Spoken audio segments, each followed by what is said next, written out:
आइए चलिए 17 नंबर सवाल मेरे भाई यहाँ पर देखते हैं, बहुत ही बढ़िया सवाल है, यकीन मानिए नए कंसेप्ट का नया सवाल, नया शुरुआत। क्या कहा गया जरा पढ़िए। कहा गया the ratio of number of boys and girls in a college is यहाँ पर इतना। 40 बच्चा कॉलेज छोड़ देता है, 40 लड़कियां शामिल हो जाती है। बहुत बढ़िया, सारे लोग खुश हो गए होंगे इस बात पे, ठीक है। और बाद में ये जो रेशियो है हमारा 2 और 3 का हो जाता है। बताओ इनिशियल नंबर ऑफ बॉयज कितने थे? कुछ अनुपात रहा होगा, समझ में आ गया बात। यहाँ पर कुछ अनुपात इनका रहा होगा। कुछ जैसे क्लास में लड़के भी थे लड़कियां भी थी, लड़के छोड़ के चले गए, लड़कियां हमारी और आ गई हैं। और अब हमारा मेरे भाई रेशियो 2-3 का हो गया। बताओ यहाँ पर मेरे भाई कुल मिलाकर के नंबर हमारा कितना है?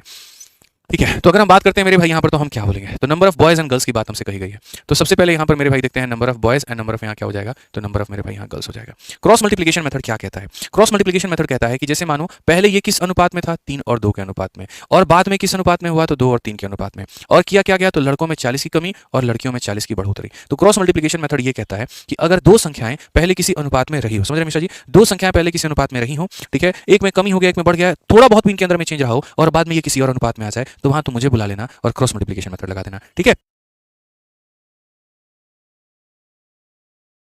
तो यहाँ पर मेरे भाई हम क्या करेंगे? अपन क्रॉस मल्टीप्लिकेशन मेथड लगाएंगे। तो वो लगाएंगे यहाँ पर, तो हम क्या कहेंगे? हम यहाँ बोलेंगे क्रॉस का मतलब होता है एकदम एक दूसरे के सामने मल्टीप्लाई करो। तो आप बोलोगे 3 × 3 कितना होता है? 9 यूनिट होता है। और 2 × 2 कितना होता है? 4 यूनिट होता है। तो मल्टीप्लाई करके इनको जोड़ना नहीं, इनको घटाना है। तो 3 × 3 9, 2 × 3 4। तो 9 में से 4 गया, कितना यूनिट निकल करके आएगा? 5 यूनिट निकल करके आएगा। अब बराबर होगा। यहाँ देखो, जैसे आपने ऊपर में क्रॉस मल्टीप्लाई किया, वहीं क्रॉस मल्टीप्लिकेशन कहाँ पर आएगा? नीचे में भी। 40 का 2 गुना कितना होता है? 80 होता है। और उसमें से माइनस करना है। -40 का 3 गुना कितना होता है? -120 को। बहुत होशियार लोग पता है क्या करता है? वो यहाँ पर ऐसा करेगा 80 120 में से 80 गया, 40 यहाँ लिख देगा। अरे भाई साहब ठहरो जरा, आप यहाँ पर ये देखो, ये जो 5 यूनिट आपका निकल करके आ रहा है, माइनस और माइनस प्लस होता है बाबू। तो अगर प्लस होता है तो ये कितना हो जाएगा? 200 हो जाएगा, ठीक है ना। तो तुम जो सोचे थे 80 में से 120 घटा करके 40 लिख देंगे, वहीं पर तुम मेरे भाई लपेटे जाओगे, ठीक है। तो वो बिल्कुल भी लपेटना नहीं है। 9 में से 4 घटाइए, 5 आएगा। 80 में से मेरे भाई यहाँ पर घटाइए कितना? -120 को, यानी माइनस माइनस प्लस हो जाएगा। 5 यूनिट का मान हमारा 200 है, 1 यूनिट का मान कितना होगा? 40। और अगर 1 यूनिट का मान 40 होगा, 1 यूनिट का मान 40 होगा, तो यहाँ 3 यूनिट का मान कितना होगा मेरे भाई? 120 हो जाएगा यहाँ पे, और 2 यूनिट का मान कितना हो जाएगा? 80 हो जाएगा।